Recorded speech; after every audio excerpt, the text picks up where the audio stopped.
Really excited to be here. To be honest, I never thought I'd be on any stage talking about anything to do with advertising. For those of you who don't know me, I'm a big data nerd. I started my company because I was very curious about what makes people tick. And so my company, Knotch, helps brands understand a real view of the customer by combining emotional data sets along with all the other data sets that define a customer's online behavior. The biggest shock for me when I first came into this advertising world was how fractured and biased the data reporting chain was.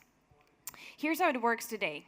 A marketer like Kristen pays one agency or several agencies for distribution and creative. Then those agencies pay a bunch of distribution channels, and then the distribution channels pay a bunch of data companies to measure their own performance.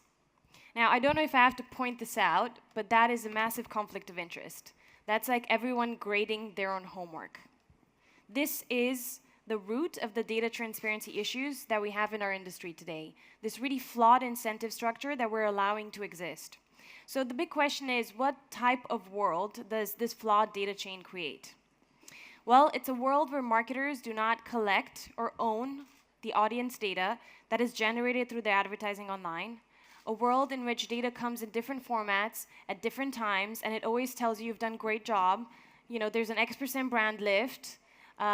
Keep doing what you're doing, right? Keep spending money. So what happens in the short run? In the short run, the marketer's proven right, the agency doesn't get fired, and the distribution channels keep getting money thrown their way.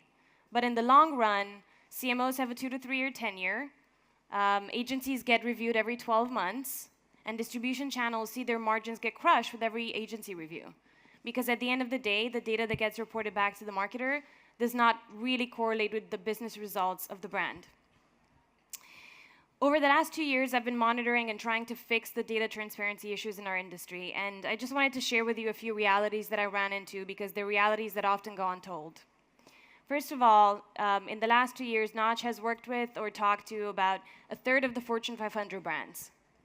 Of those, 100% say that they want to fix a transparency issue around their own brand or fix it in the industry at large. But only 10% are actually doing anything to stand up for transparency. So the sad truth is that there's a lot of talk about change, but not a lot of marketers are ready to move the status quo forward. And for this change to happen, you need a majority of voices to stand up and demand what's right for them. Agencies are trying to build data capabilities internally to create this impression that they're on top of their data game, because that's what marketers demand. But agencies are not data or software companies, and they are not independent. And so as opposed to trying to make them get good at something that they're not naturally good at, I think that they should focus on the things that they were mainly hired for, which is amazing creative and really awesome distribution.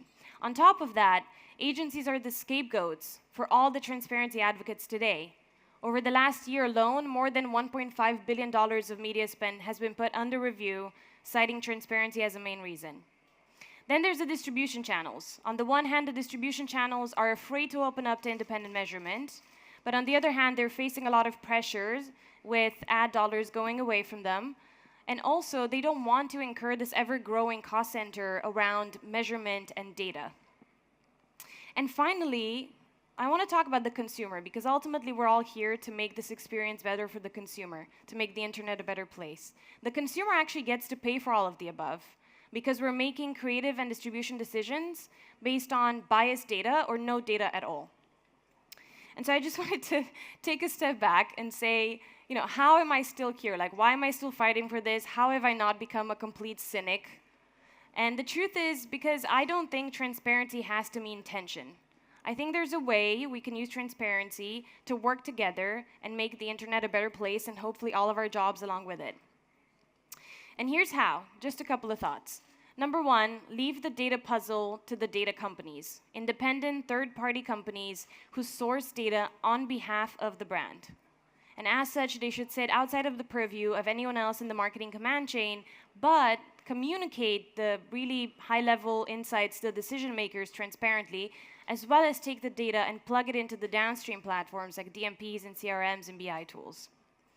This fixes not just transparency, but a more fundamental problem for marketers, which is that right now they're spending billions of dollars of advertising money to reach an audience, but allowing someone 2 degrees removed from them to collect the data that deals with their audience's feedback to their brand.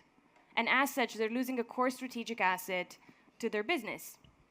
I usually tell marketers for every dollar of media spend, you should get $1 worth of data back about your audience.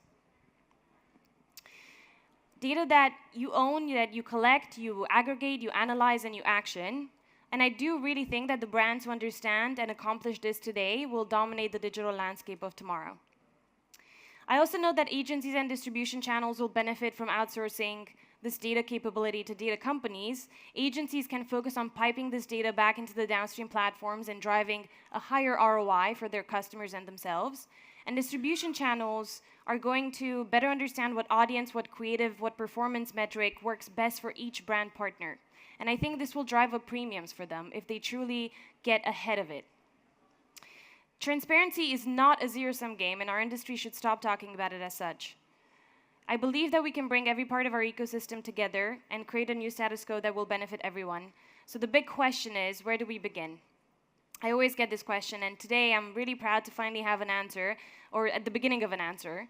For the past 10 months, I've been working with some of the best minds in our industry to come up with an independent nonprofit initiative called the Transparency Standard. This initiative is not meant to be another conference, not another organizational body, not another lobby. This initiative is a certification program that will train and certify those partners of a brand who are willing to open up to independent measurement and share performance and audience data back with their brand in real time. It will also train brand marketing teams and their partners to align on what to measure, and once the results come in, to act fast and make bold decisions based on unbiased data, as well as get comfortable with getting good and bad news about the performance of their work. I think that my final point here is that the main barrier around transparency is psychological. The technology to make transparency a reality is here, and once the results come in, to make and get comfortable with acting based on the truth and reshaping partnerships to mimic that. And with that, I'll turn to a big advocate for transparency in our industry, a supporter of Knotch as well, and definitely the best person I could be having. Why I'm here. Definitely the best person I could be having this conversation with right now. It's Kristen Lemkow, the CMO of JPMC. She's one of those marketers out there who are actively trying to fight for the truth and also has the courage to act on it, as she's shown to us in the last few weeks. Kristen makes multi-million-dollar decisions every day, and in the past year, she has become a massive voice in adopting objective, validated measurement across the board to ensure correct viewability, to hit the right audience, and to manage frequency. We've publicly seen Kristen reduce ad spend by 5,000%, move advertising dollars off of platforms that couldn't guarantee brand safety or a true separation between news and fake news, and also adopt a transparent independent measurement partner for JPMC's branded content. For all the conversation happening around transparency in our industry, Kristen is really the power player in helping all of us push the boundaries forward on this. So thank you so much for being here. Thank you. I just have a few really cool questions for you. So I'll start with transparency often tells you what you don't want to hear, some hard truths, right? So how do you communicate and action that with partners? But I think that's an interesting place to start, which is it tells you the truth.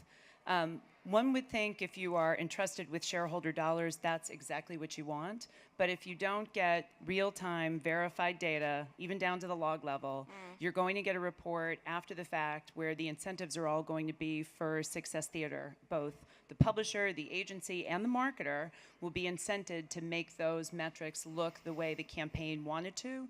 So it's not unless you can get to the real-time data that everybody has an incentive to make that data work and optimized real-time, which is just incredibly hard to get to. And I think, for me, the CMO's job, I'm sorry about this ugly thing that I'm gesturing with. It was a cooking accident. It's not even a good story. The CMO's job has just gotten a whole lot harder. There was a time where you'd have your GRP load and you'd sponsor a golf tournament and you'd call your agency and you'd call it a day. And now you have to be a technologist, you have to know your tech stack up and down, you have to be a media planner, you have to be a media buyer, you have to be a judge of not just one creative, but multiple versions of a creative. And I think it just becomes a lot harder for marketers and the industry to stay up to speed. And I'd actually turn the question and ask you, because you deal probably with more marketers than I do. do you find people are well educated? Do they know the difference between a CPV and a CPM and a CPCV and a DNP and a DSP? And, it's mind-bending. Yeah, I mean, to be honest, it's hard for me to keep up with it sometimes. So, Right.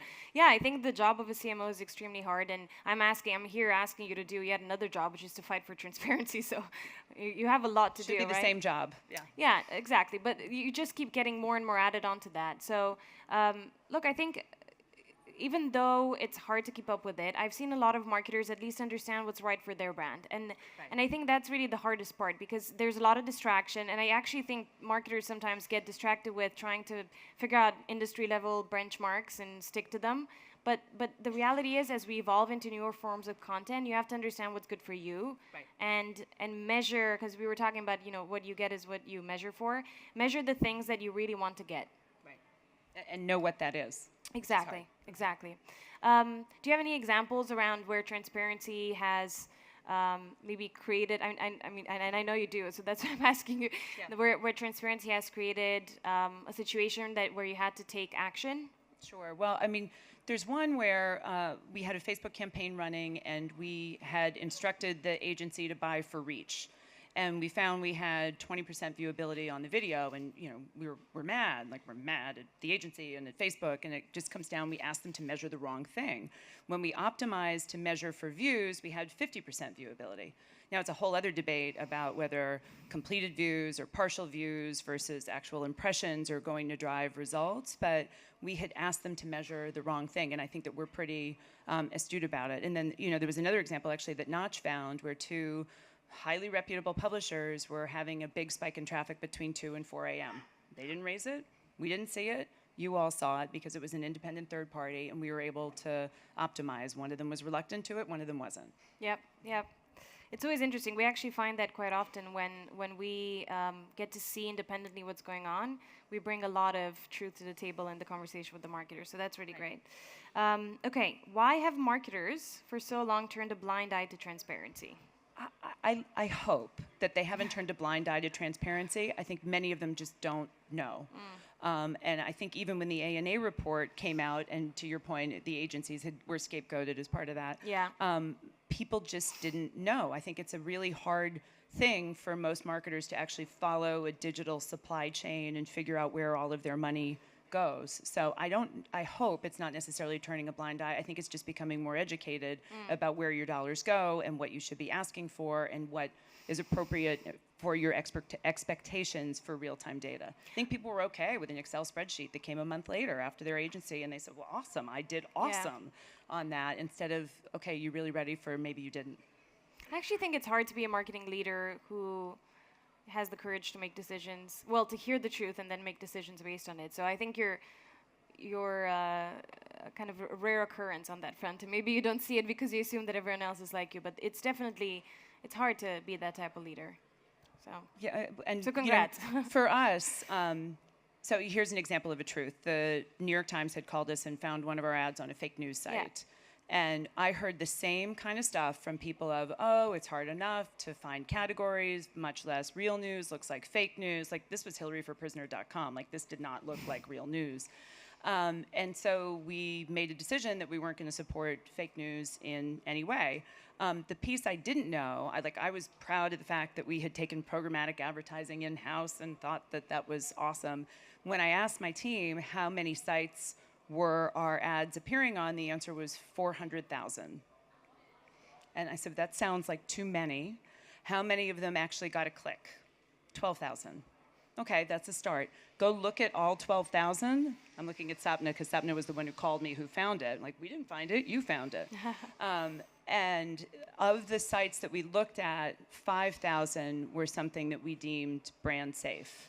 And I thought we were doing a good job. So that was one example. We'll remain off YouTube until we feel like there's a solution that will allow us to be brand safe to our standard, which is hard for those guys because every brand is going to draw the line differently. They're working super hard to, I think, try to get to an answer, but it'll have to be customized based on what you see as brand safe. Totally.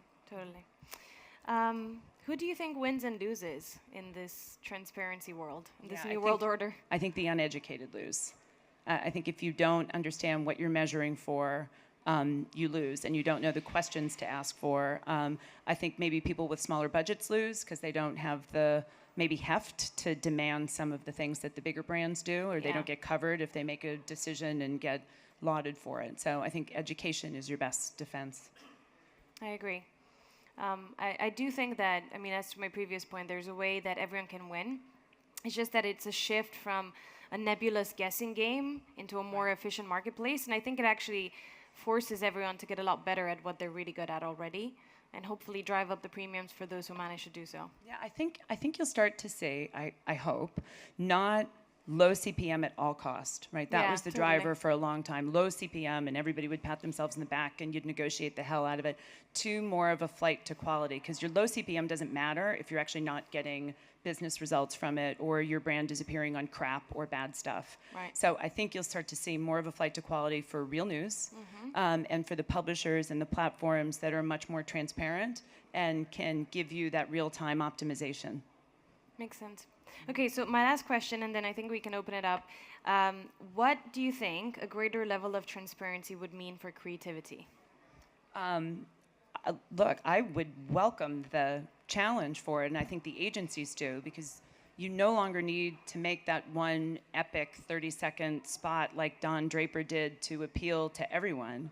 You have the freedom to be able to put multiple versions of creative out there to drive different business results for different audiences. So I think it requires a very different level of marketer, it requires a different agency, but the plus is there should be a lot more creative out there. There's a higher velocity of creative, there's creative for different purposes, so you're not just hitting a make sure lots of people watch this ad or don't skip it, you're getting to how can different audiences actually drive business results. Yeah, I agree. So the great agencies and the great brands embrace that. Yeah. And you see a much higher velocity of content. Your business model's based on that. Yeah, exactly. I mean, we decided to focus on content marketing as a company, at least for the first few years, because we saw such a great uptake, and also because there's an opportunity to demystify a little bit what the content ROI really means for different brands. Well, and behind just the data of who saw it, how many people saw it, how long did they watch it, how did it make them feel? Getting not just the data, but the insight is equally important, because you can drown in data and it can tell you what you want to be told if you actually don't link it back to how is this making the consumer think about my brands and my products. Totally. I think it'll be a really interesting world where we start testing creative in advance of it going live and using data. We do that. Yeah, so I mean, I think once everyone adopts that, it will have a dramatic impact on the end on of the focus group. And do you find that creatives are more or less happy about the creative testing?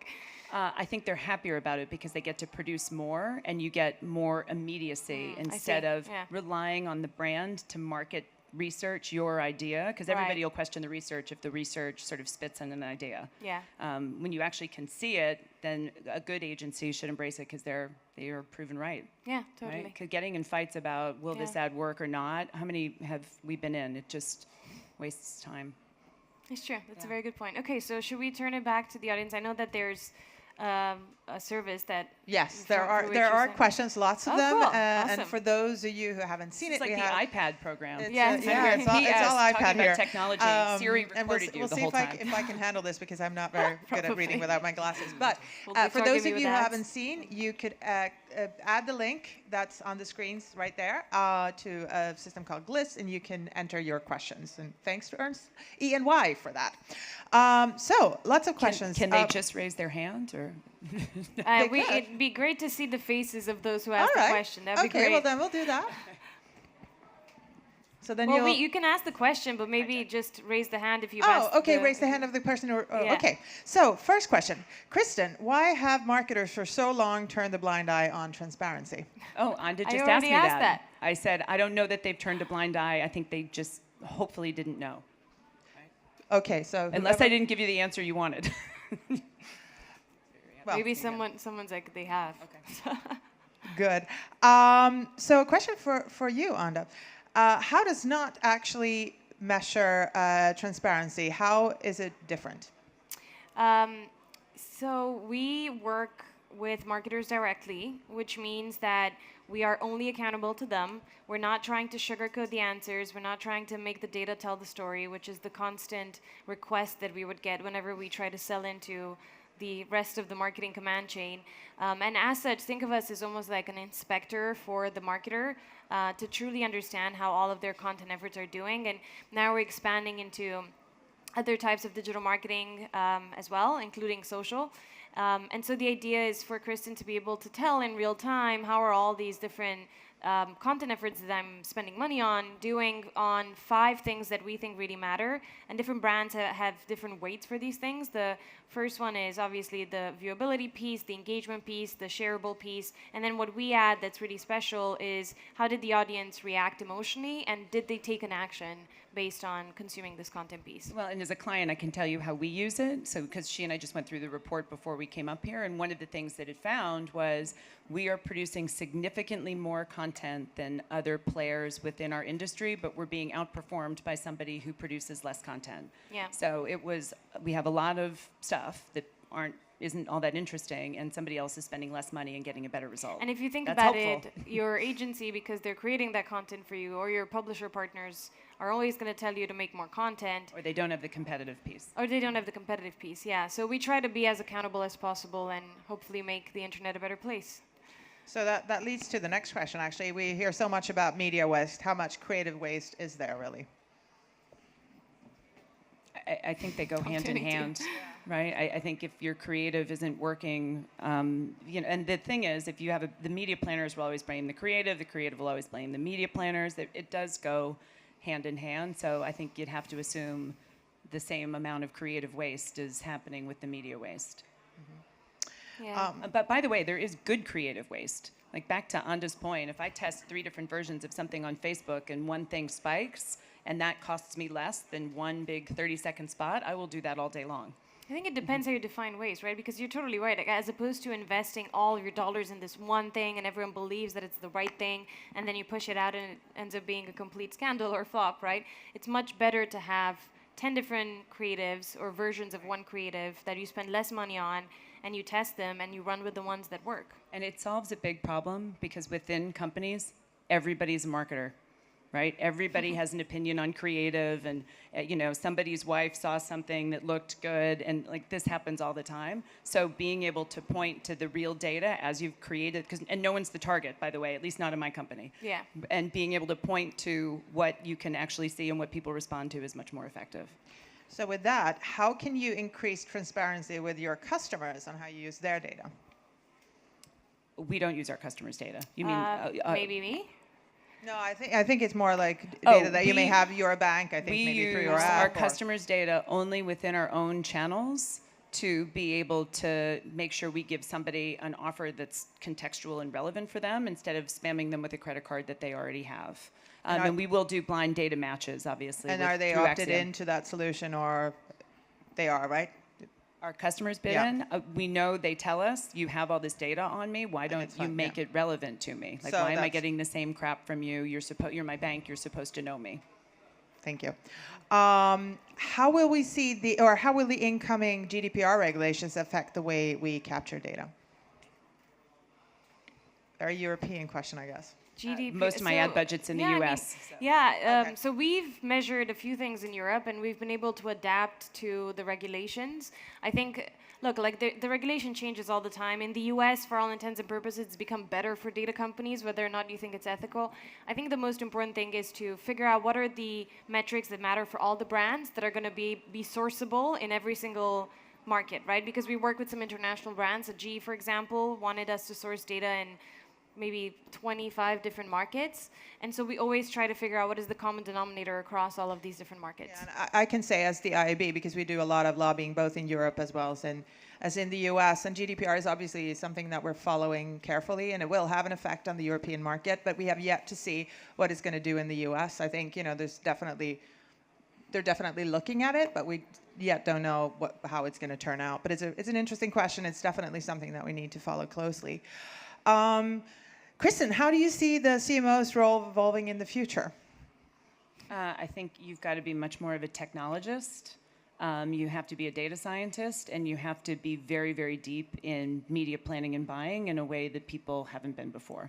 I probably spend a third to half of my job just trying to figure out my internal tech stack, because to your point, that's what's going to allow me to make the data relevant to the customer, and that'll make my ad spend far more efficient than anything else that I can do.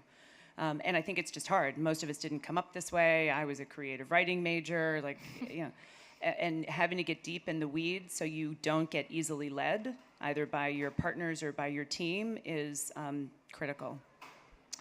And one more question for Knotch. Who else do you work with but JP Morgan Chase? Good question. so GE and Linda was supposed to be here with us. She's actually, I think Linda introduced us, didn't she? Yeah, so GE was our first customer, and they've been really amazing towards us. Unilever was is one of our big customers as well, so we work with them across all of their brands. We work with Prudential, we work with HP, and a bunch of other awesome CPG companies that I can't name. I think we are at Anyone else? Anyone in the audience? I saw you had a question, Yeah, well, and you here had we a have. question, so yeah, let's do that. Yeah.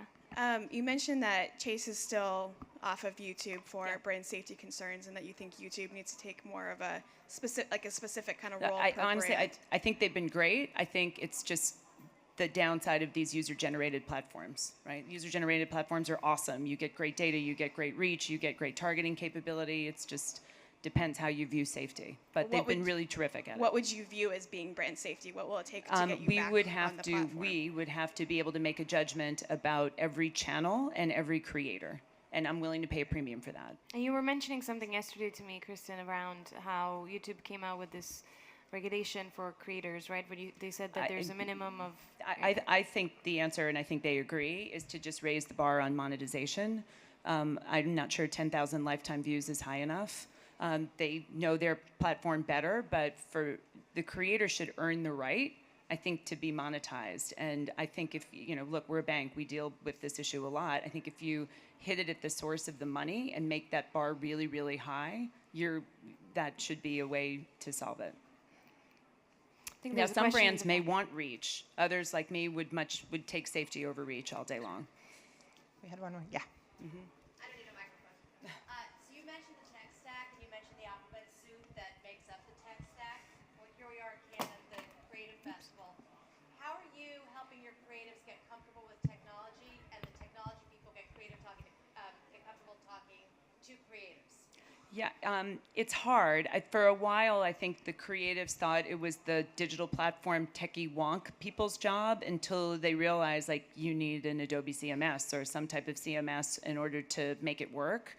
Our market research people were the same thing. I think they kind of thought it's out over here and we're building a decision engine, blah, blah, blah, until you realize, like, AI ought to be really changing your business, and real-time creative testing should be beating out, like, old focus groups. Like, who would do that anymore? So I think the creatives and the research wonks and people have realized it is their job too. They may not need to go as deep in the weeds as the data scientists and the model builders, but it's changing everyone's job. And getting that set of knowledge is hard because, they don't want to do it. Cool. All right. Thank you so much. Thank you. Thank you. Really appreciate it. Appreciate Thank it you, too. Kristen.